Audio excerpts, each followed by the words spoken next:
A little girl was sitting in the light of the moon, albeit in a soiled but still beautiful light dress. Her eyes were wide open in surprise and looking out the window, and her face was smeared with red. Suddenly the door creaked, and a handsome guy with long hair and a smile on his face walked inside. He finally found the little lady. Frightened, the lady turned around and her quiet cry, full of fear, rang out in the silence. Trembling with fear, she began to quickly crawl away from the man, trying to increase the distance between them. Still smiling, the gentleman tried to calm the girl down and asked her not to be afraid of him. Sitting down next to the girl and gently touching her cheek, he assured with a smile that from now on, he would become her protector. The aristocrat herself could not stand it and allowed her tears to flow in front of the man she was so afraid of. In a gentle attempt to comfort her, he held her tightly to him, enveloping her in the warmth of his embrace and giving her the peace she desired. When the lady fell asleep from her worries, the guy's soft smile was replaced by a hard grin. Now everything was in order, because she belonged to him. The peasant woman worked diligently in the field, collecting potatoes in a bucket, fulfilling her work task with complete dedication. This same peasant woman turned out to be a girl with long black hair that gracefully fluttered in the wind. Grabbing the stone, she vigorously tapped the bucket, making a sharp and ringing sound, hoping to attract attention to herself. At this sound, a man in a hat, who was also working in the garden, turned to her. Waving his hand, he let her know that she was free to go. In response, the peasant woman nodded quickly, tightly holding a heavy bucket filled with potatoes in her hands. After the accident that happened, she stopped talking. Barely holding the heavy basket in her hands, the girl was in a hurry to get to the castle as quickly as possible. It was her duty. Suddenly, the clatter of hooves was heard from behind. The rider was approaching quickly with no intention of stopping or turning. The young lady stopped in her tracks in shock, her eyes widening in surprise and fear. The man on the horse smiled evilly, stopping his noble steed a few centimeters from her. Dust rose from the horse's hooves. The shocked and frightened peasant woman sat on her knees, holding her head in her hands. The aristocrat laughed loudly and mockingly asked what happened. Is she really speechless and unable to utter a word? Grabbing her throat, the maid extended her hand forward in apology, but no matter how hard she tried, she did not make a sound. This gesture only angered the gentleman because he knew that the girl communicated well with Camille, but was simply making a fool of him. Standing in front of the maid, the man proudly declared that he was the firstborn of Lafayette and deserved respect and honor, not Camille. The irritated son of the Marquis grabbed his servant by the hair and angrily declared that she should not think of ignoring him. Suddenly, a clear voice was heard, shouting the name Julia. This made the aristocrat stop and turn in the direction from which the sound came. Having no choice but to leave, the man jumped on his horse and rode off into the distance, leaving all his worries behind. Sitting next to the fallen potatoes, Julia, that was the name of this beautiful girl, silently looked at her savior, feeling gratitude and bewilderment. Soon Camille rode up to her on his horse, sincerely worried about her well-being. He was truly beautiful on his horse, wearing red robes and a black ribbon in his hair, giving the impression of a true knight from a fairy tale. Using magic, the man was able to understand Julia and hear her call him master. And then, smiling affectionately, the second son of the Marquis, in a soft and soothing voice, asked her not to worry about anything. His hand was on the young lady's head.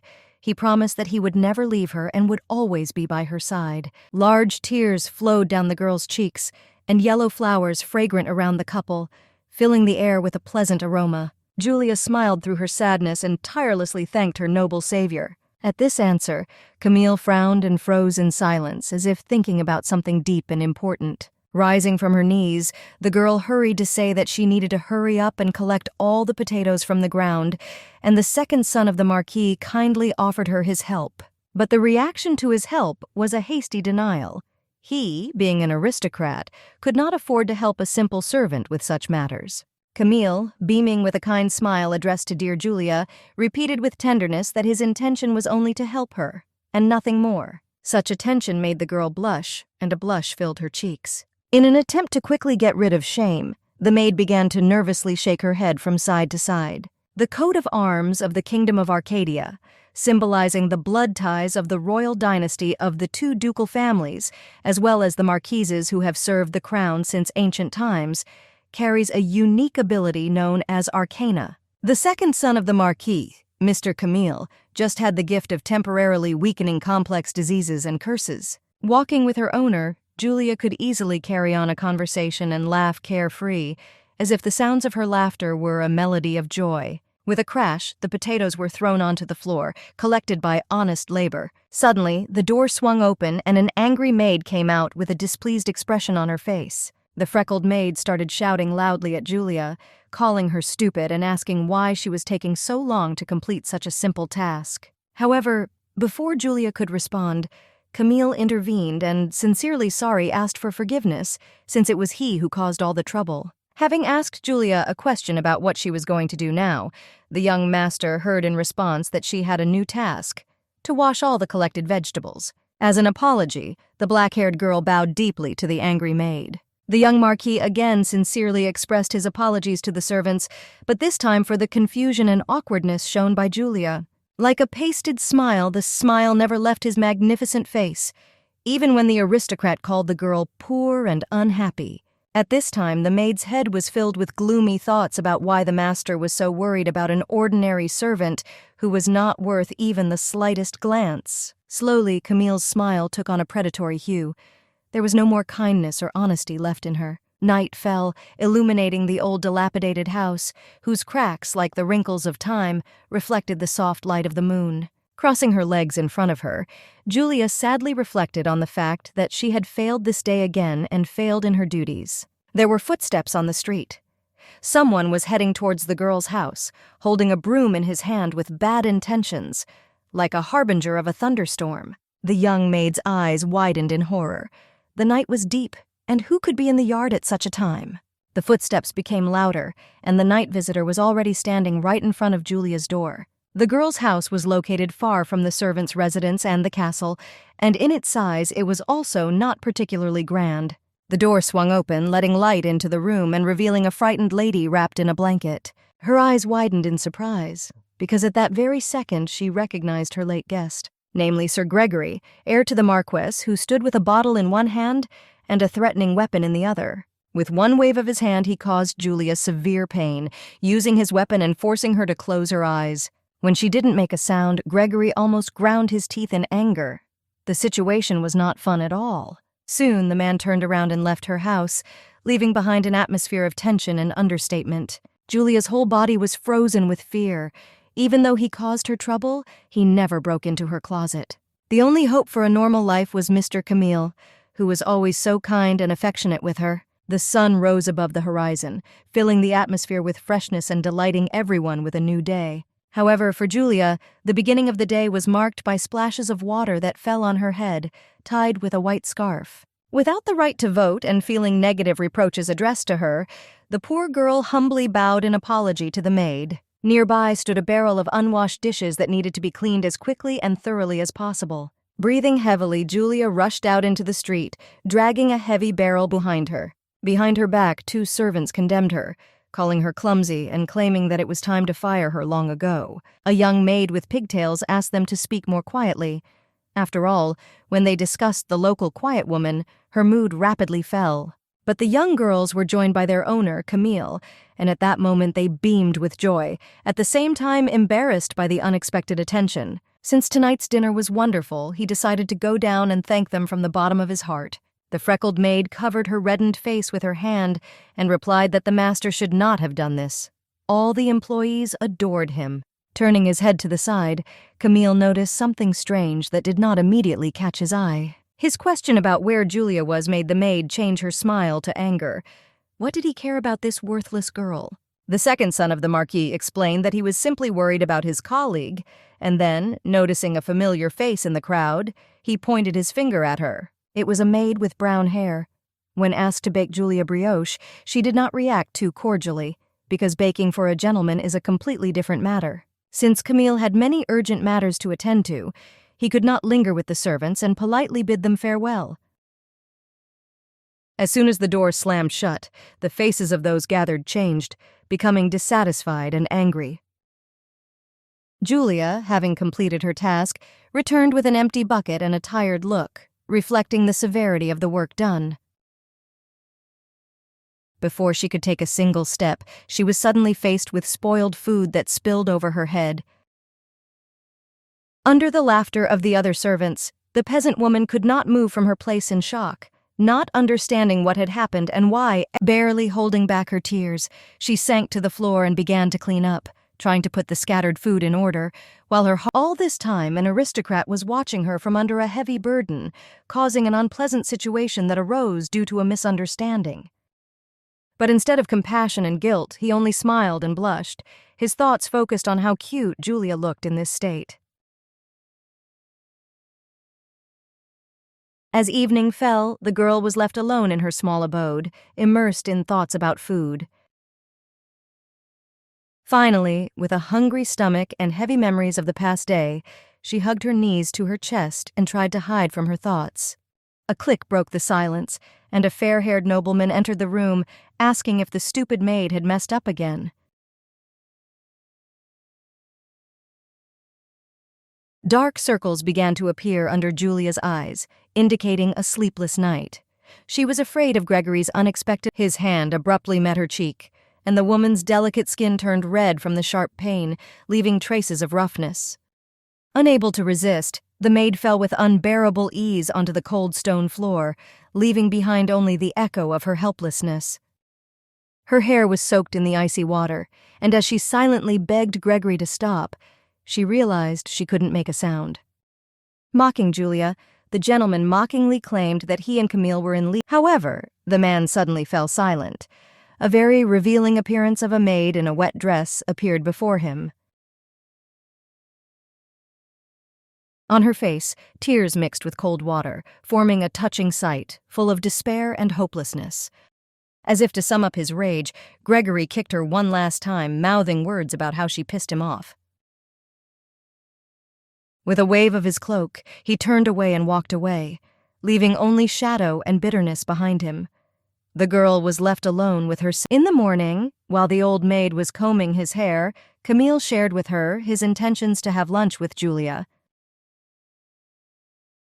Closing his eyes, Camille ordered the servants to bring grape juice instead of alcohol and continuing to gently run her hands through the master's hair, the head maid felt indignant. Arriving at the kitchen, the old servant, with a kind smile, announced that that day they would have to prepare not one, but 2 portions for the youngest. Surprised, the chief cook asked her for whom, besides the master, it was necessary to prepare the second portion. Having received an answer about who exactly the owner would be dining with, the cook froze in horror and, unable to contain his emotions, asked why. The maid just shrugged her shoulders vaguely, frankly admitting that she didn't like it at all. Together they tried to understand what made this girl unique. The young lady with freckles suggested that it was a matter of pity for the elderly colleague nodded in agreement, but Camille's order was an undeniable law for everyone who lived in the castle. Trying to hide her evil intentions, the servant asked the cook if he knew where Julia should be at this time, to which her brown eyes sparkled with a sly sparkle, and a brilliant idea came to her mind. Covered in soot and dirt, the peasant woman wiped sweat from her forehead. Finding the quiet one, the freckled maid tried not to make any noise, and carefully approached the pantry door. With a creak, she bolted the door, locking inside the scoundrel who had dared to steal their owner's attention. Rushing to the door, Julia tried to open it in shock, not understanding how such a disaster could happen. The village woman knocked on the doors with her fists, trying to attract it, but no matter how much she knocked, it was all in vain. Her tender hands were swollen and red from useless efforts. Clutching a handkerchief in her hands, she tried not to lose heart, but it was difficult for her. After all, it could happen that suddenly there was the sound of the lock opening. The key entered the hole, turned, and clicked. This attracted Julia's attention. With faith and expectation in her eyes, she stared at the light breaking through. Instead of pity and compassion, she heard new reproaches and accusations that she was deliberately. Shaking her head negatively, the girl tried to silently explain that it was not her fault. But then she was abruptly stopped by a loud sound as another maid's hand slammed into her own cheek. To the maid, Julia looked useless and stupid as she missed Mr. Camille's favorable invitation to dinner, as if she had. Rubbing her hand over the aching spot of pain, the villager tried to understand what her partner was talking about. Therefore, because the young lady spoiled the mood of the second son of the Marquis, she has to clean the entire table, The end of the working day has come. The first stars have already appeared in the sky, and the sun has long disappeared behind the horizon, leaving behind only the soft light of the evening twilight.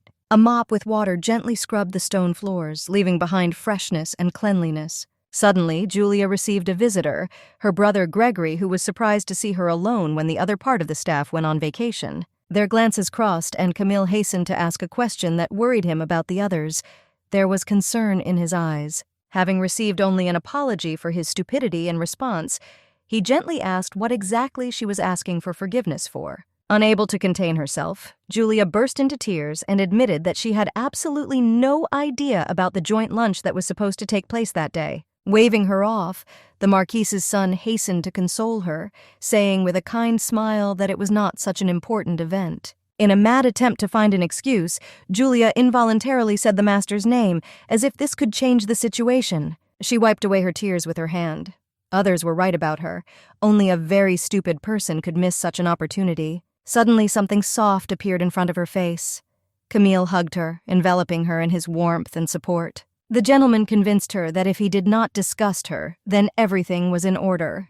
Moreover, how could an aristocrat be angry with such a sweet girl like her? The two of them walked slowly through the forest, and, like a true gentleman, the nobleman showed concern by offering to accompany the lady. Quietly, he asked her if it was hard to work in the palace, and if so, what were the difficulties. Julia hesitated awkwardly. In general, everything was fine, but sometimes she lacked live communication that could add bright colors to her days. The villager's interlocutor asked whether he should have interfered in the lives of the staff and expressed his opinion as a defense. Running her hand through her hair, the girl refused help, as if trying to cope with difficulties on her own. As the sun shone on the horizon, Julia tried to remain optimistic and stated that she simply needed to put more effort into working with others. The wind blew their hair, and the man with a soft smile asked her not to say such sad things anymore. His voice sounded warm, as if he was trying to breathe a note of hope and joy into the conversation. Holding the girl close to him, he tenderly confessed his sympathy for her. Moreover, his feelings were sincere and genuine. However, having no right to accept such kind words, sir, she pushed him away from her. Confused, Julia turned away from the representative of the Lafayette family. They belonged to different social strata, and that was where the problem lay. However, she did not need to worry. Camille was the second son in the family, which means he could not inherit either the title or the family fortune, only his noble name. This speech forced the peasant woman to rebel and go against the words of the master, because he was wrong.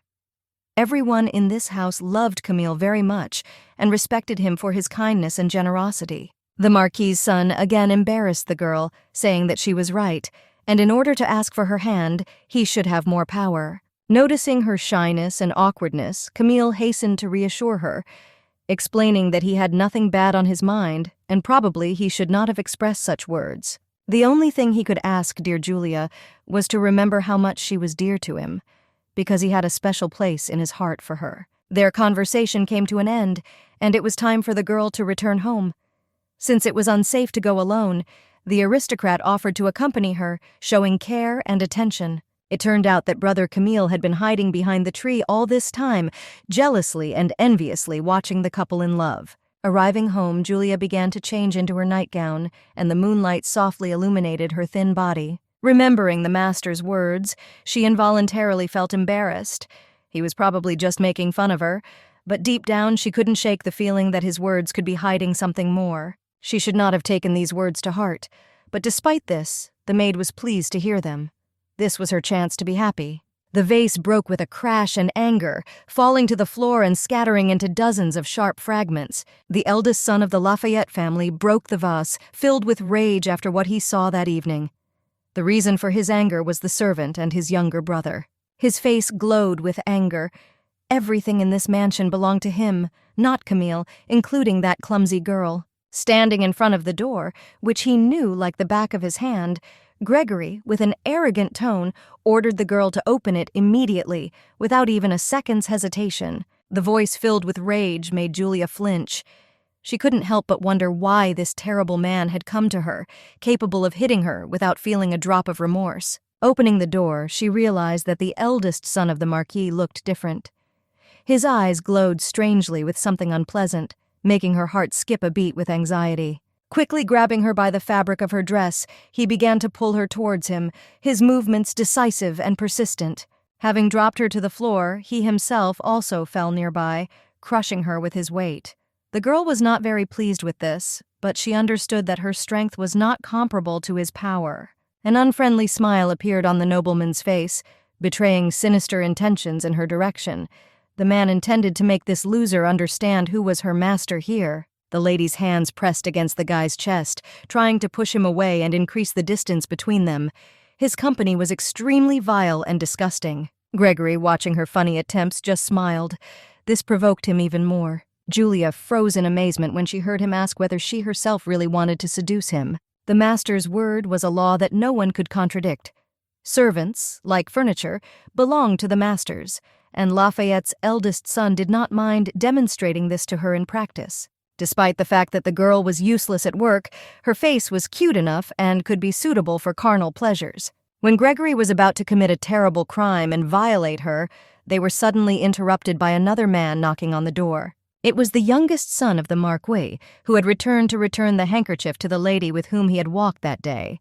He kindly asked if she was sleeping at the moment. Unable to speak, Julia began to pound her feet, making loud sounds, thereby expressing her consent to entry. The aristocrat once again clarified whether she was against his presence before entering her domain. Entering inside, Camille stopped in shock at the threshold when a terrible sight appeared before him. His brother was trying to commit the unforgivable with his beloved. Grabbing Gregory by the jacket, he sharply pulled him towards him and, with anger in his voice, exclaimed why he dared to do such a thing. Julia sat on the sidelines, not holding back her tears, and listened to Camille's speech about how servants were not just toys and deserved respect. Disappointed with his brother, the man could not understand why his entire family treated the work staff so badly. The younger son's stupid words only made Gregory laugh. Everyone knew that servants were just dirt underfoot, while they, the nobles, were people of noble blood. Looking into the eyes of the relative, the man declared that the girl was his inheritance, and therefore he had the right to dispose of her as he pleased. Any attachment to a blood relative melted away like the morning mist, and sincere hatred lit up in Camille's eyes, sparkling like lightning in the night sky. Frightened by this ominous brilliance, Lafayette, like a drooping leaf, ran away, trying to hide away from the alarming gaze. The younger man once again drew attention to the one he was originally heading towards by calling her name affectionately. In response to the care shown, the girl began to sob, tenderly pronouncing the name of her good master. Opening his arms to the sides, Camille gently hugged Julia, as if sheltering her from the cold wind, offering warmth and comfort, which was so necessary at that moment. At this time, hiding in a dark room, his elder brother hugged himself, trembling with excitement. The rapid heartbeat did not want to slow down, bringing a feeling of anxiety. The wooden door creaked, allowing soft light to enter and illuminate the darkness, dispelling the darkness. The one from whom Gregory had mercilessly fled with his tail between his legs entered inside, and at that moment fear gripped him, causing him to flinch in surprise. Camille, speaking in a cold voice, turned to his brother after a loud bang. Trying to justify himself, the adult man began to call his younger brother by name, but it was already useless. Eager to take revenge for Julia, Camille furiously kicked his relative, as he had previously hit the girl, leaving behind a trail of resentment and anger. Leaving his foot next to his opponent's head, he angrily asked what exactly Lafayette was planning to do with his sweet lover. In an attempt to justify his good name, Gregory tried to utter at least a word, at least a sound, but his throat was constricted with fear and trembling. Unable to withstand the onslaught any longer, he fell to his knees, breaking into a hysterical cry, apologizing to Camille for his stupidity, as if he was looking for forgiveness in the very heart of a storm. His brother's foot continued to press on Gregory's head, as if symbolizing the merciless pressure of fate. Ruthlessly, Camille said that he could easily win the title of first heir. It would be easier than taking candy from a child. Having dealt another blow to his brother, the youngest son of the Marquis reminded him to behave more carefully and not forget about his place. Gregory was once again reminded that he's just a doll, designed to dance to the puppeteer's tune. Before closing the door behind him and leaving, Camille turned around. A grin lit up his face, and he asked if his dear older brother understood everything that was said. Satisfied that he had been correctly understood, the younger Lafayette strode confidently away. The aristocrat dreamed of a long-awaited vacation and a glass of fine wine to enjoy the moment and let go of all worries. Suddenly, a bright light caught my eye, breaking through the crack of the door in the silence of the night. Silently, Camille decided to quietly monitor what was happening on his estate at such a late hour in order to understand who this mysterious guest could be. The remains of green food were scattered on the floor, mixed with the unpleasant smell of vegetables and meat. It was all because of a maid with freckles, grinning evilly and cynically, with a lamp in one hand and a bottle in the other, from which liquid was dripping. Camille listened silently as she expressed her dissatisfaction with Julia, amazed at the gentleman's unfair, favorable attitude towards her. And then everything became clear. Julia was the last one to leave the kitchen, and now this maid intended to blame all the created chaos on her. Continuing on his way, the nobleman decided to first go for wine, and then return and accidentally go into the kitchen to take a piece of cheese as a snack. All the inhabitants of the castle turned their anger on Julia because she was the Lord's chosen one. Holding a glass of exquisite drink in his hands, the son of the Marquise reflected on how his brother could be so rash in trying to take revenge through an innocent girl. It was like a vicious circle, in the center of which was a poor peasant woman who was bullied by everyone, despite his attempts to protect her. But what Camille especially liked, what made him blush at the thought of defenseless Julia, was the way she became more and more dependent on him. The entire working staff stopped in a crowd where the food was being prepared, frozen in surprise, as if rooted to the spot. Their shoes were standing right next to the green puddle that had spread throughout the kitchen.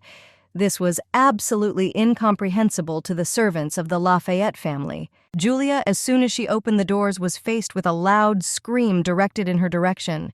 The head cook, with aggressive intensity, asked if it was her doing. It was a misunderstanding. She was the last one to leave the kitchen. The girl looked at the mess in front of her, realizing that her colleague's words were true, but she did not consider herself guilty. Suddenly, words sounded in the air, gently wishing everyone a good morning, like rays of the sun, attracting everyone's attention. It turned out that this sound belonged to the wonderful Mr. Camille, who came and deigned to please them with his presence. Turning to face the cook, he handed him an empty bottle, explaining that he visited them yesterday and took some wine and cheese himself, although he could have called the maids. In addition, the aristocrat had another reason to visit the workers, to find and invite Julia to dinner. With these words, he again made the servants wary. When asked what kind of garbage was lying on the kitchen floor, the cook replied that they themselves did not know, but they had suspicions about who the Marquis' son wanted to have a meal with. The girl herself awkwardly lowered her gaze, not having the slightest chance to whiten her name. The nobleman quickly stood up for her, confidently declaring that when he came in for food yesterday, there was not a speck of dust here. Moreover, Camille suggested that someone else deliberately invaded here after the cleaning and framed the poor thing. The maid with freckles tried not to betray her guilt when the conversation turned to her and hatred of Julia. However, as suddenly as the chatter about what happened began, it ended quickly. There was no time left to understand this situation, because Mother Camille would certainly be very upset if she did not receive breakfast in the morning. Rolling up his sleeves higher, the aristocrat offered to help other workers to make their work easier. With a beaming smile, the aristocrat kindly warned the cook that, although he was not a master of the culinary arts, he could handle the cleaning. The first thing to do was to pick up a towel and wash it thoroughly to get rid of the dirty stain. But before the nobleman from a noble family began to do the laundry, his attention was attracted by the charming Julia. Despite the assurances of the Marquis' son that it was not her fault, she still realized that part of the responsibility lay with her. The puddle of waste under her feet was clear evidence of this. However, the gentleman showed her kindness and even offered to clean up together, creating an atmosphere of cooperation. Apologizing to herself for her spoiled behavior, the maid looked at her master with regret. At this time, the maid behind her cast a fierce glance at Julia. Holding a rag in his hands, Camille noticed how jealousy and envy emanated from the stupid maid. This made him grin. How easy it was to manipulate the idiots living in the castle. All he had to do was pretend to be innocent, and everyone was under his control. Women's hands diligently wiped with a rag all the stains left on the floor, restoring order and cleanliness. Poor Julia carried a barrel that was twice her size. She couldn't inconvenience anyone anymore. Tiredly wiping the sweat from her forehead, she hung her laundry outside with slight melancholy, enjoying the fresh air and the wind that blew her black hair. With a blush on her cheeks, the girl held the cloth and tenderly recalled Camille's words of love, being ready to do anything to hear them again. Flying in the clouds and minding her own business, the villager did not notice the evil maid with freckles, who was the culprit of all her troubles. Having started the day with a cup of hot tea, the young master asked the senior servant where girls from non-noble families usually buy clothes. The old lady stared at the man in bewilderment, trying to understand where he was leading the conversation. Camille explained that we were talking about ordinary clothes that the same simple girls wear on weekends, without any frills. This did not please the old lady, and she shouted to her master that he should not even think about buying things for the poor castle worker out of pity. Raising his eyebrows sadly, the man protested plaintively. Julia was the same person as him, and could have had more than one dress in her wardrobe. Carefully, with tenderness, Monsieur Lafayette took the maid's rough palms into his own. With conviction in his voice, he stated that he was not like his brother, and did not consider the working staff to be furniture, so that she did not even dare to think about such a thing. All her life the old maid cared more about him than about herself, so how could Camille admit the idea that she was somehow worse than him? With her head down, the governess could not say anything in response, realizing that she had offended her master with her rudeness. However, to her surprise, the owner gently brought the woman's old palm to his lips and gave her a soft kiss, thereby expressing deep respect and sincere respect. The elegant white dishes sparkling on the tray were a true work of art and evidence of incredible wealth. This dish was carried on a tray by the same elderly lady who could not forget and drive the gentle-hearted words of the gentleman out of her head. As if remembering something important, the old woman gave herself a mental slap on the head. She needed to pull herself together right now and focus on her work. Her thoughts were interrupted by another servant with a request to immediately meet with the lady of the estate on an important matter. Dissatisfied with this behavior, the senior worker said that she should have first contacted her superiors before bothering the marquise with any nonsense. The maid with a scattering of freckles said that she would have done this in any other case, but this question concerned Mr. Camille, who, most likely, was going to remain silent. But she could not allow this. The terrible truth that Julia found Monsieur Lafayette's son cleaning the kitchen struck the old lady in the corridor like a lightning strike. An image of this impudent girl instantly appeared in her head. She would not allow her to insult their master in such a manner under any circumstances. The entire working staff stopped their work when a woman with her hair tied up in a formal bun approached them.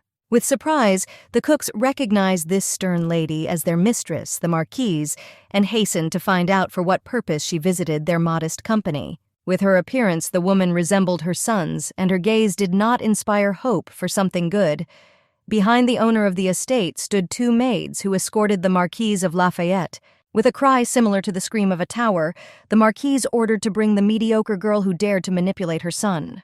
Having no right to object, the cook was forced to submit to the will of his mistress. As if sensing that the conversation was about her, Julia entered the kitchen, but not realizing that it was her big mistake. Grabbing her hand and pulling her along, the chief cook immediately introduced the shocked girl to the marquise. The villager realized with horror that a lady who knew neither sympathy nor mercy had decided to visit them.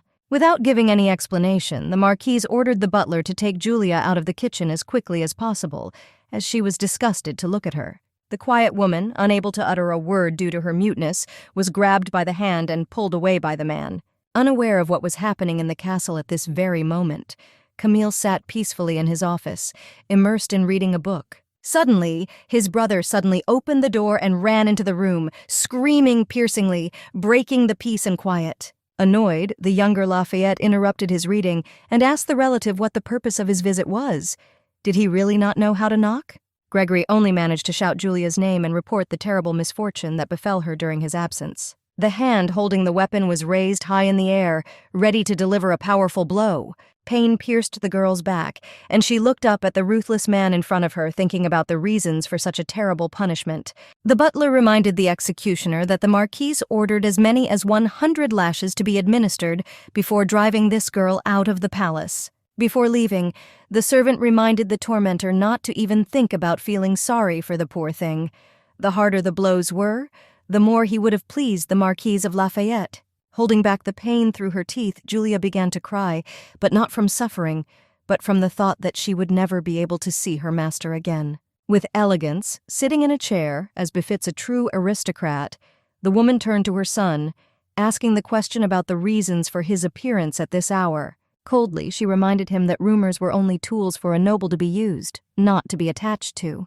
The woman began to scold the younger Lafayette, but he quickly interrupted her, because he was most worried about who reported on Julia. In his mind, he remembered kissing the old lady's hand, hoping to gain her favor in this way, but it seemed to have no success. Having finally received an apology from her son, the Marchioness breathed a sigh of relief. The lady told him to leave her presence, wanting to be alone with his thoughts for a while. Unable to disobey his mother, Camille humbly accepted her order, while his thoughts were occupied with how to avoid separation from his precious beloved. The carriage suddenly stopped in the heart of a forest, shrouded in mysterious twilight. There was not a single living soul in this secluded place. Julia lay silently on the floor of the cart, unable to move after the terrible suffering she had to endure. The man who stopped the cart went inside to carry out the order received from his superiors. There was not a drop of sympathy on his face for the unfortunate fate of the village woman. Grabbing the girl by the legs, he pulled her out of the cart and threw her onto the dirty ground. Now she was no longer his problem. Noticing that the man with the horses was leaving, Julia, gripped by the fear of being left alone, raised her hand in an attempt to stop him, but it was useless. The quiet woman cast one last anxious glance forward and became immersed in thoughts about what she should do alone in this dangerous place. As soon as she got to her feet, she rushed towards the trees. She needed to hide to avoid being attacked by bandits or wild animals. With an empty and tired look, she looked for safe shelter, repeating the same words. Suddenly, like lightning, pain pierced the girl's body, forcing her to close her eyes from the unbearable sensations that engulfed her head. Soon the peasant woman's legs could not bear the load, and she fell exhausted to the ground, no longer able to maintain consciousness. Tears flowed down the cheeks of the black-haired beauty, and, fearing for her life, the maid did not want to leave this world in this way. Before creating the girl, she remembered Mr. Camille. The aristocrat was magnificent, and there was hope in her heart that he would be the one to save her. The groom skillfully controlled the horses and carriage, and the horses' shoes, colliding with the ground, emitted a melodious ringing clatter, as if in time with his skillful movements. But then the man flinched in surprise. He had to sharply brake the carriage to avoid imminent disaster. The thing was that in front of the horses, a girl came out of the shadows, barely standing on her feet and clearly ready to fall.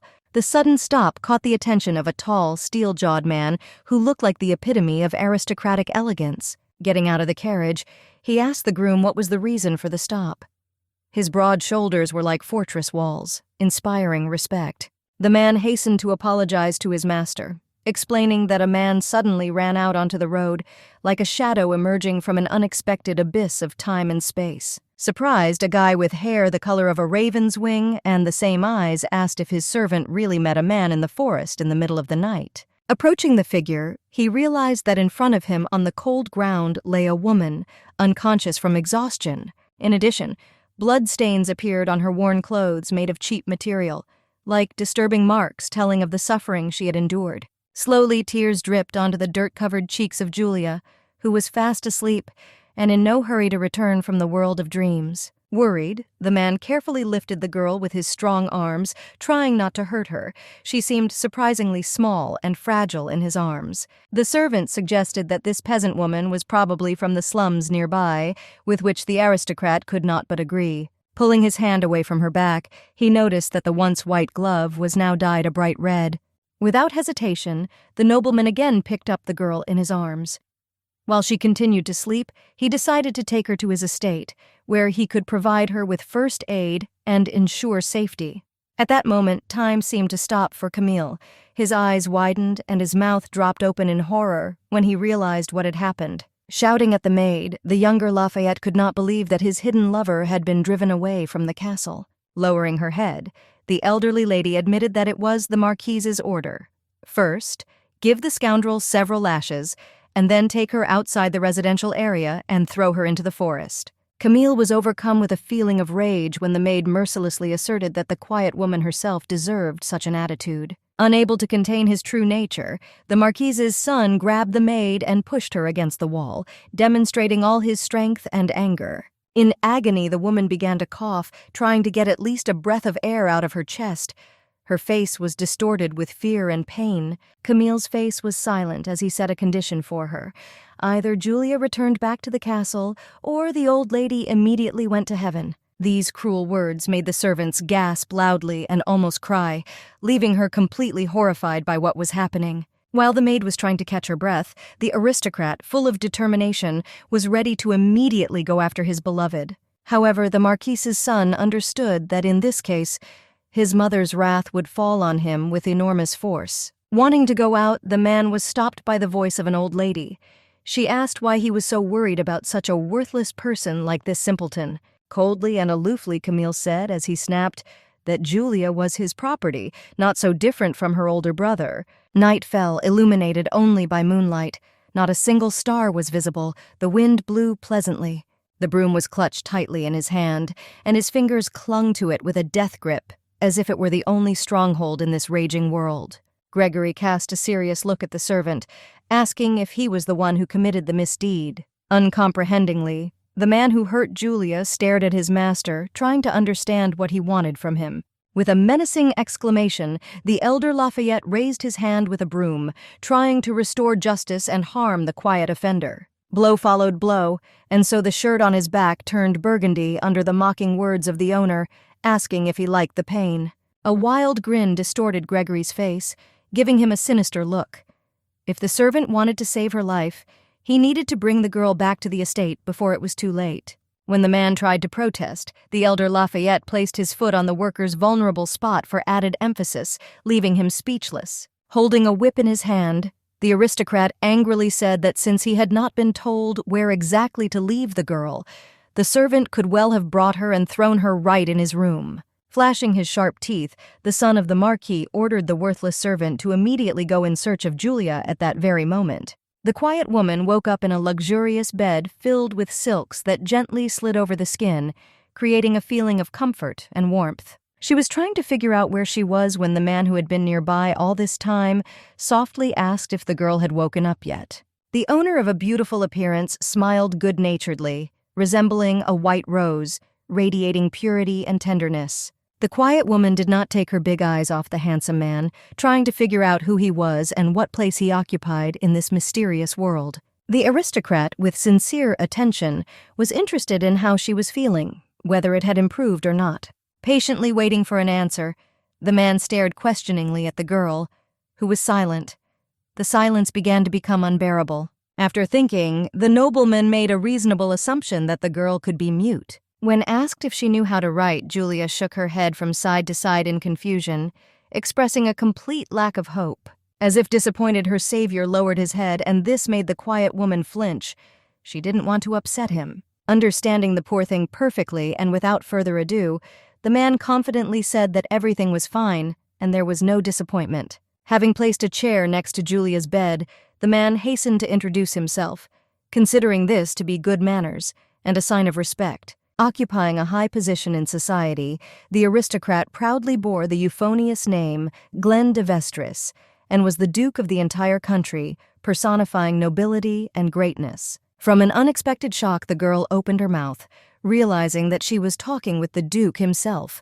My heart beat faster with delight and anxiety. The duke admitted that recently in the evening he drove past poor areas and slums where beggars lived. It was then that he met her when the mute woman jumped out into the street in front of the horses, forcing the carriage to brake sharply and scaring the coachman to the point of almost having a heart attack. Glenn couldn't leave her in the lurch when she passed out on the ground from wounds that spread across her back in the form of bloody stains. It was a real surprise for Julia to learn that she slept for 3 whole days. It seemed to her an incredibly long time. The aristocrat began to talk about her wounds, trying with genuine concern to find out how she was feeling. The girl, silently moving her lips, replied that everything was in order. Thoughtfully, the duke told her that a doctor would soon arrive. Before that, he wanted to ask her a few questions, but dumbness did not allow this. Therefore, with a slight gesture, brushing aside the questions, Glenn suggested that she first restore her strength and enjoy delicious food. On the tray lay an elegant napkin and a large plate of delicious soup with fresh vegetables floating in it. A sweet maid with short hair and a friendly smile asked Julia to be careful and not swallow everything in one gulp after a long fast. Listening to the maid, the quiet woman folded her hands in front of her, as was customary in noble houses before every meal. Involuntarily, the Duke glanced at the girl, which seemed strange to him, like a puzzle that could not find its place in his mind. Without looking away, the man wondered how such a girl from the slums could know the basic rules of etiquette that were instilled in nobles from birth. Julia, wondering who she was, stopped eating and closed her eyes tiredly, as if she was looking for an answer that she could not find. When evening came, the maid, dressed in a light dress instead of a formal uniform, headed towards the small house where the quiet woman used to live. Lafayette's youngest son was inside there. His long blonde hair was gathered into a low ponytail, and a warm cloak rested on his shoulders. Hearing the creak of the door, Camille turned to the source of the sound, and his eyes shone with cold anger like icy lights in the night. The maid with freckles only smiled tenderly, knowing where to find her master, because he had already come to this place more than once recently. Hoping to console her master, she pressed herself against him from behind, dreaming of also receiving a piece of his love in return. To win the master's sympathy, the maid was ready to do anything. After these words, Camille sharply pushed her away, declaring that then he would submit to her will. With a sharp movement of his hand, Lafayette pushed the girl, and a scarlet liquid flowed from her nose, leaving behind a trace of tragedy. Betrayal showed on her face. By raising his leg, the man caused even more harm to the girl. Unfortunately, he did not remember her name, but the fact that she betrayed his beloved Julia remained forever in his memory. His face was distorted with rage when the proposal was made to forget about his beloved. After several blows, the maid could no longer rise. Her hand hung limply on the floor, as if it had lost all life. Leaving the maid alone in the small house, Camille headed towards the exit. Nothing kept him here anymore. Raising her beautiful face to the moon, Lafayette whispered the name Julia with longing, hoping that she would return soon. The doctor, carefully examining the wounds, froze together with the young maid in surprise, as if time had stopped at that moment. The mess that adorned Julia's back was a terrible sight, like traces of unbearable pain, and it was impossible to look at it without tears. Asking the quiet woman to turn around and open her mouth, the doctor began to carefully examine her throat, looking for possible injuries that could prevent her from speaking. Finally, having completed the examination, the doctor again outlined to the girl his recommendations regarding ointment and bandages, which needed to be changed several times to prevent the wound from becoming infected. Wrapping her hands around the sheet, Julia nodded obediently, full of gratitude to this man for his kindness. When the doctor left the modest villager's room, Glenn was already waiting for him outside, eager to find out about the wounds of the strange stranger. The doctor explained that there would most likely be scars on my back, and, unfortunately, they would be very noticeable and unpleasant. However, the doctor hastened to add that in everyday life the wounds should not affect her activities. He also noted that her throat was fine, and most likely her speech problems were related to mental trauma. Thinking for a moment, the doctor admitted that he couldn't believe that this girl could come from the slums. Julia had excellent manners in which there was not even a trace of rudeness but only grace and dignity, as if a reflection of noble origin. The Duke came to the conclusion that the quiet woman hardly had a place to return to, since she was left alone in a poor area after she was beaten. The sweet girl shouted to her brother to come back. It's just a pity that he didn't say his name. Next time, maybe they can have some tea along with the sweets. Little Glenn silently looked after the girl, who was lost after their meeting. It was only a memory, and there was no certainty that this stranger was the one. A week passed, and the Duke decided to visit his guest, but suddenly stood rooted to the spot. Rising on her tiptoes, the girl diligently wiped the window with a rag, trying to achieve perfect cleanliness. When Julia heard Glenn's cry, she instantly froze in fear and turned in his direction, fear reflected in her eyes. The quiet woman bowed politely before the Duke of the country, thereby expressing her respect. Seeing how the village woman knelt down in front of him, the man hastened to explain that he was not offended. He just did not want the guest to tense up. The aristocrat leaned closer to the girl and said that with such wounds it is important to maintain bed rest and rest. However, this did not suit the mute woman, who tried to convince her interlocutor that she was absolutely healthy, waving her arms from side to side. The Duke was tired of listening to all this, and in one movement he grabbed Julia with his courageous, strong hands, lifted her from the floor, and carried the bed. All red with embarrassment, she awkwardly looked at Glenn. The patient was forbidden to leave the room until complete recovery. The quiet woman lowered her gaze when she was given an order to follow the doctor's recommendations and not contradict. The Duke frowned and urgently asked whether his words were clear or not. A noticeable gold ring with an elegant image of a cross and exquisite patterns flashed on the man's hand. An idea arose in Julia's head, and she made gestures asking for a pen and paper so that she could draw something. Her eyes lit up with inspiration, and her anxiety disappeared. With his hand, the Duke hurried to open the chest of drawers where things were stored, hoping that this mysterious stranger had risen in his memory and wanted to share it. Having received a new notebook with a beautiful cover in her hands, the mute opened it with joy and anticipation. A smile lit up her face as she began to quickly and inspiredly draw. From intersecting straight lines and smooth curved shapes, an unusual bird with two heads emerged. Trying to figure out his picture, it suddenly dawned on the aristocrat. It was the famous double-headed eagle. On the lady's full skirt lay a notebook with a picture of a bird belonging to the house of the Marquis of Lafayette, a famous tyrant. Having connected all the dots, Glenn came to the conclusion that the girl was from a noble family, and horror sparkled in his eyes like darkness in a bottomless night. The Marquis of Lafayette was an old man with a long beard who valued purity of blood and position in society above all else. Often the Duke saw his wife, the Marchioness, a domineering woman who shouted at her workers, sometimes even resorting to violence. Lying on the sofa in thought, the nobleman suddenly remembered that this woman, among all her terrifying features, also had two children. The sweet stranger that she suffered from the evil Lafayette suddenly surfaced in his memory. She was touched by the care taken for her.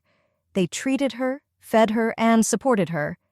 Despite her injuries, she tried to work tirelessly and always maintained a positive attitude. The Duke clutched his head at the thought that the guests' desire to return to the evil tyrants who hated even their own servants seemed delusional. A long time ago, when Glenn was still a child, a boy walked into a room where his mother was sitting with her arms around him on her lap and shedding tears because of his cruel father. Not knowing who he could turn to for help, the boy chose his nanny, Suzanne, a kind woman with soft features and caring eyes. The maid felt compassion for the guy when he shared with her the bitter truth about his father and his mistresses. Rumors circulated among the aristocracy about his unbridled passions and carefree lifestyle. Everyone knew that the man was a real womanizer who did not fulfill his duties according to his title and easily spent money on libertines. Mother tried to convince father to return to the right path, but everything was useless. The Duchess could only shed bitter tears and curse the moths. Holding Suzanne's hand, Glenn, rejected by his parents, asked why his relatives didn't take care of him. Kneeling down, the nanny hugged the boy and convinced him that everything would be okay and she would not leave the little aristocrat. Yielding to the hug, the boy thanked the maid from the bottom of his heart, not noticing how the expression on the caretaker's face changed and became dark. It turned out in the end that Suzanne, with her kind eyes and warm smile, was the secret lover of his greedy father. His mother often heard from the servants about all the adventures of her husband's women, and she expressed her disappointment at her innocent son. In difficult moments, the nanny helped the boy heal his wounds, gradually gaining confidence in herself. But soon a tragedy occurred, after which everything changed. The future head of the family and the maid remained motionless, frozen, unable to move. Mother died due to water entering her lungs. The woman's body was found floating in the lake, creating a painful and tragic picture. Unable to hold back the falling tears, Glenn turned for help to the dearest person in this family, his nanny, who was standing next to him. However, on Suzanne's face there was only a cruel grin of a girl who got rid of the obstacle that prevented her from reaching the nobleman's heart. And soon she became the official wife of the Duke, wearing a new long red dress and starting to look down on everyone. The Duke thought about how many people were two-faced and cunning, able to hide their true faces in order to betray others in the future. The man's face expressed confusion and disappointment. Raising his hand, Glenn thought about the possibility of using a lasso that could reveal a person's lies and reveal the true essence of a lady. It could well be that the beautiful stranger, whose appearance and manners seemed impeccable, was in fact no different from Suzanne, a vile traitor who skillfully hides her true intentions. Fixing his gaze on his hand, the Duke did not know whether he had the strength to withstand a new betrayal. Time passed, but the girl did not want to obey the Duke, carrying in her hands a large stack of dishes, washed to a shine. Annoyed by the disobedience of the restless guest, Glenn grabbed her and wrapped her in a sheet so that the mute woman would finally calm down and rest after doing her household chores. The nobleman wanted to speak quietly, but instead he smiled and said that she simply could not sit in one place for more than a minute. Putting his hand on his interlocutor's head, Glenn finally decided to resort to lasso, magic that can change the course of events in the world. And the first thing the rich man heard from the lovely stranger was how happy Julia was with his smile. The peasant woman continued to thank her for her kindness and expressed her desire to repay the favor as soon as possible, even if it was something as small as cleaning or doing laundry. It was a real shock to the Duke to see no ulterior motive. Until that moment, he firmly believed that such people did not exist. Carefully sitting down next to the bed, the aristocrat asked her if she was really so bored sitting quietly in bed and enjoying her rest. The girl nodded decisively in response, ready to get back to work. Her eyes shone with devotion and determination. Having accepted the guest's answer, the Duke gave her 2 tasks that she should complete today instead of household chores. Julia happily picked through the grass, following Glenn's first order. Every day she was allowed to help the servants in the kitchen for 1 hour in preparing dishes. The estate maid loudly announced that the working day was over, and the quiet woman could go to rest. Grateful for the opportunity, Julia bowed to the remaining servants with deep respect before leaving. The second condition was to come to the Duke's tea party to enjoy the meal together. The peasant woman was given a new white dress, and the servants helped comb her black hair. Embarrassed by her new appearance, the girl walked towards the owner of the house through the garden, which was pleasantly fragrant with flowers. The guy, also dressed in new expensive clothes, was already waiting for her at the table, where there was a teapot, cups, and 2 chairs, creating an atmosphere of an elegant reception. From the beautiful sight, Julia's cheeks turned bright red. Standing opposite the Duke, she tried to unravel the mystery of this strange aristocrat, which made her heart flutter. There were many exquisite sweets on the table. An aromatic tea with notes of bergamot filled the room with freshness and pleasant lightness. Afraid of breaking etiquette, Julia awkwardly took her place on the chair, as if trying to maintain the fragile harmony around her. As if sensing the tension in the air, Glenn admitted that he had never attached much importance to manners and etiquette. So you could relax and enjoy your meal in your own way. Feeling under the man's gaze, the quiet woman decided not to seem rude and carefully decided to try something from the table. Taking a delicately decorated cup of fragrant hot tea, she carefully touched her lips to enjoy its taste. With gratitude, Julia took from the maid's hands a tray with various types of sweets, ranging from cakes to candies. Having bitten into one of the pastries, the girl froze from the pleasant aftertaste.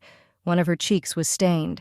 Noticing the dessert crumbs, Glenn hastily offered to help clean them up, extending his hand and gently touching the lady's face. Suddenly, a man's voice spoke, addressing Mr. Duke by name, causing him to flinch in shock. It turned out to be his butler, a man with blonde hair, wearing a blue jacket and holding a monocle to one of his eyes. The irritated servant asked his master if he had even listened to anything that had been said earlier. Simeon, the estate worker, having heard the master's apology, asked what exactly he was thinking about and what worried the owner. When asked by the aristocrat who Sir Camille was, the butler replied that he was the second son of the Marquis of Lafayette. The employee was confident that he was right, but just in case, he agreed to check the information in one of the books that was in the closet nearby. Simeon said that Camille, like his older brother, has not yet been introduced to high society for unknown reasons.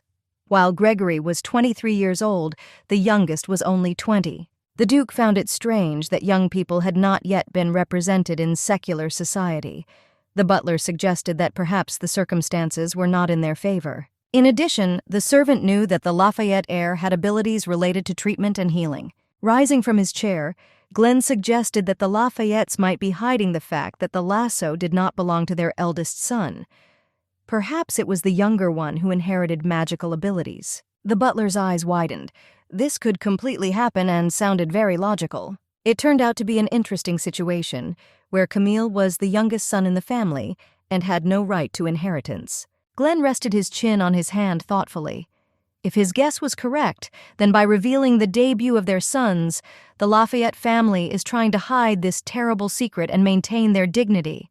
Before leaving the room, the nobleman ordered his servants to find out as many details as possible about the family of a noble family. Walking hand in hand with the mysterious owner of the estate, Julia thought about how things were with Camille, and yet he was the only one with whom she could strike up a conversation. This only made him smile. Having learned to read minds, he knew that the quiet woman could not help but think about this Lafayette offspring all day. It turned out that this sweet girl's name was Julia, and her only interlocutor before was Camille, who had the lasso instead of his older brother. Ever since Glenn first met the stranger, he could not help wondering why her former master had not cured her completely. Perhaps the younger Lafayette did not specifically treat her. In an attempt to console Julia, he gently placed his hand on her head and felt the opportunity to read her thoughts opening up before him. The girl smiled at this gesture and closed her eyes with a soft sigh, dreaming of quickly returning home to Mr. Camille. This caused dissonance within the Duke. Everything indicated that the desire to be with the tyrant was voluntary, despite internal bewilderment and reflection. The man's hand gently intertwined with the woman's, as if symbolizing endless support and comfort. Standing not far from the window of the estate, Glenn enjoyed the company of the quiet people, slowly revealing his little secret about mastery of the lasso and the ability to hear the thoughts of other people. An adult woman in a red dress was watching the cute couple from behind the window. Her eyes were filled with anger and greed. Muffled footsteps were heard in the dungeon, creating a mysterious atmosphere of mystery and danger. The hand of a man in a dark robe held the lantern tightly. The man walked down the stone stairs like a shadow, heading towards the tightly closed door. This mysterious guy turned out to be Camille, with a cold expression on his face. His cloak was fastened with a red jeweled brooch. He stopped next to a burgundy pentagram painted on the floor in the shape of a star and a circle. The drawing has become slightly blurred due to age.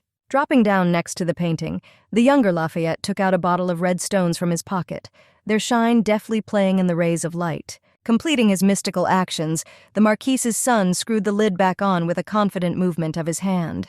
Enjoying a picnic, Julia and Glenn sat outside under the ancient trees, their conversation flowing smoothly to the rhythm of the rustling leaves and the smell of flowers. The lady in red did not take her eyes off them and did not leave the window for a moment. Meanwhile, the maids were discussing their masters, saying that the lady of the estate had not appeared at her husband's for a long time, 3 whole months. Holding laundry items in their hands, the assembled servants agreed that after passing on the title to her husband's son, Suzanne had changed her priorities. She was not the Duke's real mother, so if he decided to marry another girl, she would have the opportunity to take the place of the mistress of the estate. A loud fist, filled with anger and aggression, was aimed at the wall. Suzanne was shaking with anger, her hands trembling as she watched the pair of lovers on the street. Glenn carefully removed the remnants of food from the girl's face, carefully and lovingly wiping them off her cheeks and smiling at her at the same time. But when the Duke's father was alive,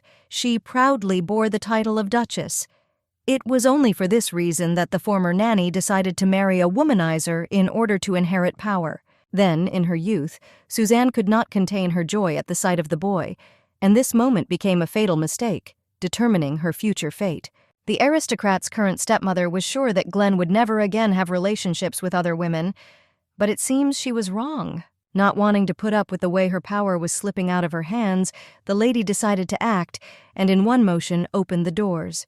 The lady quickly walked down the stairs, thinking only about how to quickly throw out this girl and regain control of the estate. When her adopted son and Julia caught her eye, the wife of the deceased Duke loudly called her stepson by name, attracting the attention of everyone present. Roughly, Glenn, with undisguised irritation, ordered his new mother to be polite and say hello to his guests. His voice sounded tense like a steel blade. Suzanne had no choice but to obey, and in response the girl politely bowed to the mistress of the house. While Julia stood smiling in a soft pink dress, crossing her arms in front of her, her gaze was filled with serenity and confidence. At the same time, the former nanny was thinking about how she could get rid of her unnoticed. Undividedly and thoughtlessly, the pillow was thrown onto the floor, like a random act of eruption of emotion in the room. The whole situation irritated Suzanne terribly, and she threw the thing on the floor, not wanting to obey some nameless girl. Suddenly she stopped in her tracks. Suzanne's eyes opened wide, reflecting a sudden epiphany.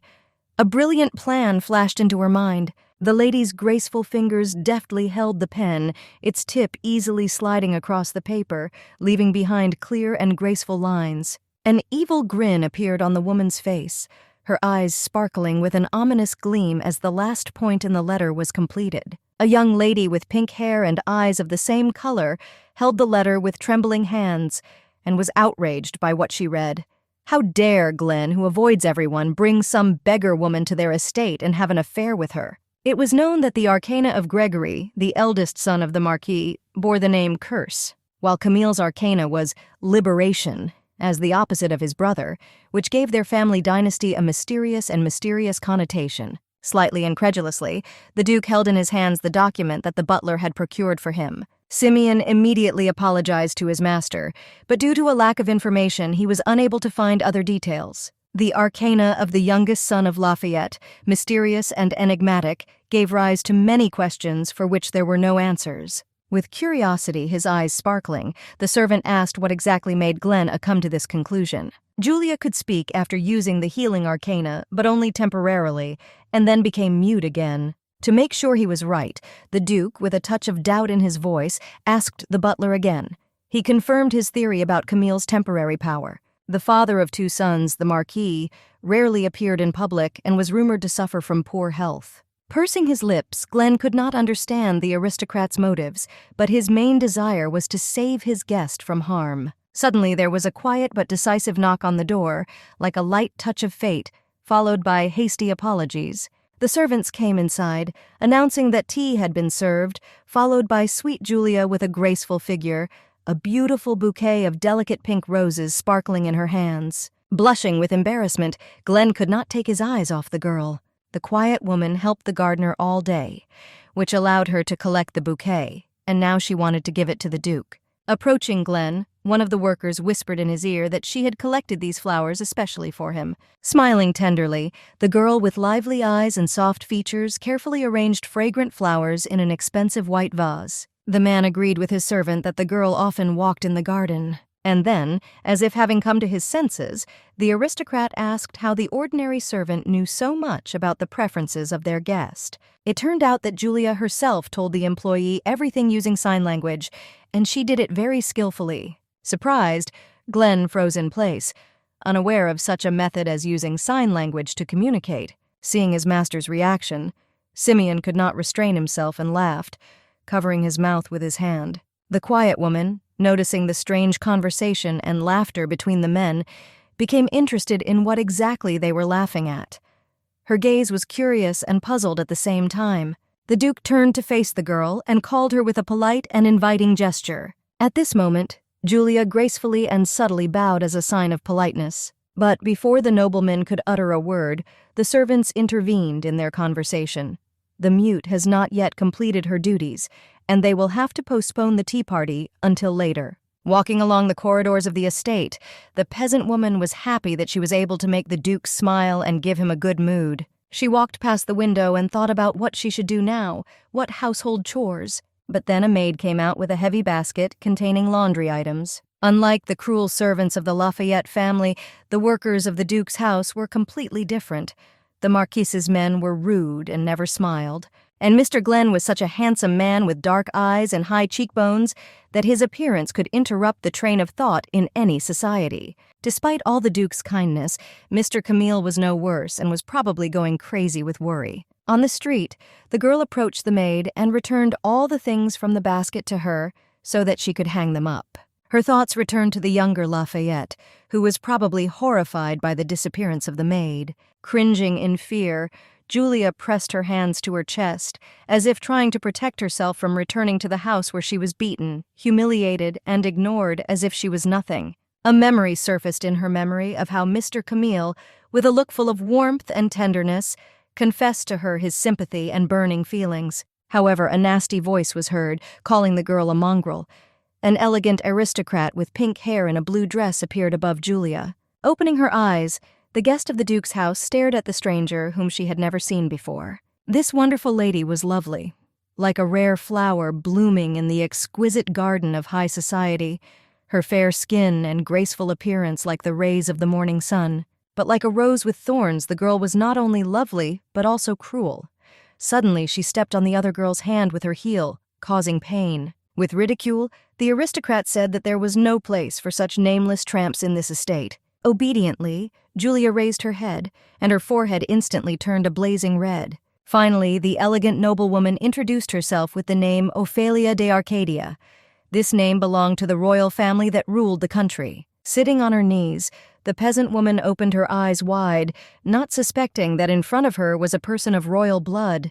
Obediently and silently, there was nothing left to do but admit defeat in the fight for Glen A, who, according to Ophelia, was appointed as her future groom. Left alone, Julia felt a pang of sadness from the realization that the Duke had a wife, although this was quite logical. The aristocrat himself was magnificent, possessing refined manners and considerable wealth. The silence in the garden was broken by the maid, who began to ask what happened to the guest of their house. The girl shuddered when the maid, with soft sympathy in her voice, suggested returning back to the house as soon as possible to carefully treat all the abrasions and wipe away traces of blood.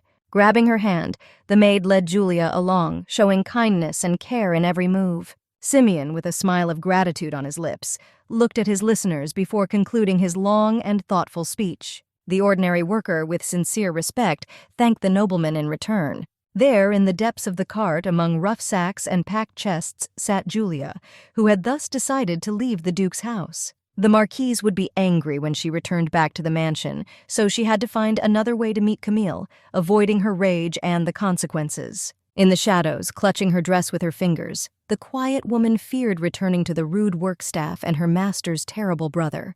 Glenn shouted angrily at the servants when they reported a guest missing from the palace. Simeon apologized and explained that all servants had been ordered to immediately go on a search, but so far the results had been disappointing. Crossing his arms over his chest, the aristocrat, with a clear expression of impatience, asked who was the last person to see the lady. The maid who bandaged Julia's wounds quietly admitted that she was the last one to see the lady, helping her with abrasions. For Glenn to learn that his guest had new injuries. The strange thing was that, in addition to the blood on her face, there were also traces of blood on her hand. The first suspect who could harm Julia was Suzanne. It was too risky for her to act so rashly. Moreover, recently Ophelia suddenly paid them a visit, adding even more complexity to the situation. At night, a work cart moved along the road, illuminated only by the dim light of lanterns. Ignoring the danger, Julia jumped out of the carriage as it moved, her thoughts feverishly searching for a solution to what to do next. Her attention was attracted by loud screams and moans coming from the alley.